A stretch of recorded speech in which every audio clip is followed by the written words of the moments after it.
सभे मगहिया भाई बहन के भुलेटन काका के राम राम। आथी मगहिया खबर में सुनते देश दुनिया के खबर। आज 15 अगस्त है, 75वां स्वतंत्रता दिवस पूरा देश धूमधाम से मनावत। स्वतंत्रता दिवस के पूर्व संध्या पर भारत के राष्ट्रपति महामहिम रामनाथ कोविंद कहल का ओलंपिक में बेटी सभे के कामयाबी से हमनी सभे के लेवे के चाहिए सीख। बिहार पुलिस के 23 पदाधिकारी और कर्मी के भेटाए राष्ट्रपति पदक। राज्य के पहला क्लास से लेके 8वां तक के 80,000 स्कूल 133 दिन बाद कल 16 तारीख से खोल दिया जाएगा। एम्स के निदेशक रणदीप गुलेरिया कहल का हो सका है अपन देश में कोरोना के तीसरका लहर न आवे। देश भर में अबले कोरोना के 54 करोड़ से बेसी आदमी के खुराक लगा देवल गए। बिहार विपक्ष के नेता तेजस्वी यादव कैलन मांग की लाल किला के प्राचीर से प्रधानमंत्री मोदी करथन जातीय जनगणना के घोषणा। भागलपुर पटना के बीच रेल लाइन बाढ़ के चलते ठप हो गए। NH 80 पर भी जहां तहां नाव चलावे के नौबत आ गया। तमिलनाडु में सभे जाति के प्रशिक्षित अभ्यर्थी पुजारी बन रहा है।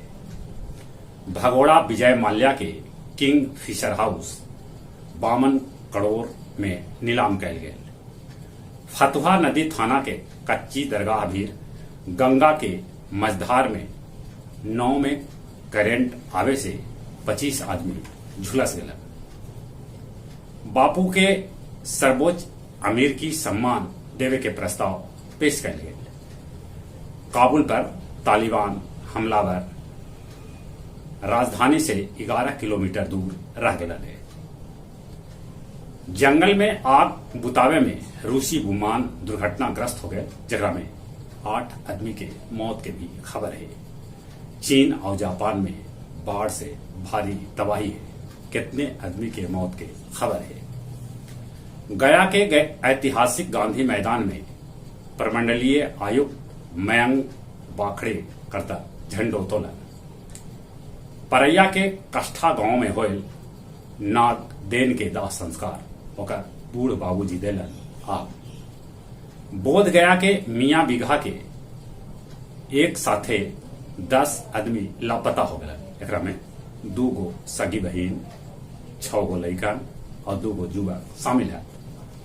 ओझाई भुताई के फेरा में फतेहपुर के भंटौरा पंचायत के बवनीमा गांव में 60 वर्षीय टीमल मांझी के लाठी डंटा टांगी से मार के हत्या कर देवल गए।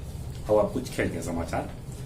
लॉर्ड्स पर खेलल जा रहा दूसरका टेस्ट मैच में इंग्लैंड के कप्तान जो रूट नवाद 180 रन बना के अपन स्थिति मजबूत कर लेना।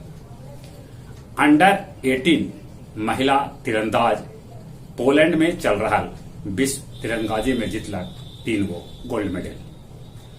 अंडर 19 विश्व कप विजेता टीम के कप्तान उन्मुख चंद अमेरिकी क्रिकेट लीग से कैलन है करार। वेस्ट इंडीज पाकिस्तान पर 34 रन के बढ़त ले लगे।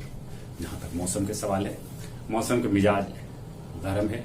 गर्मी इतना कि पानी कब बरस जाए पता नहीं। बिहार के कैकर नदी में बाढ़ है।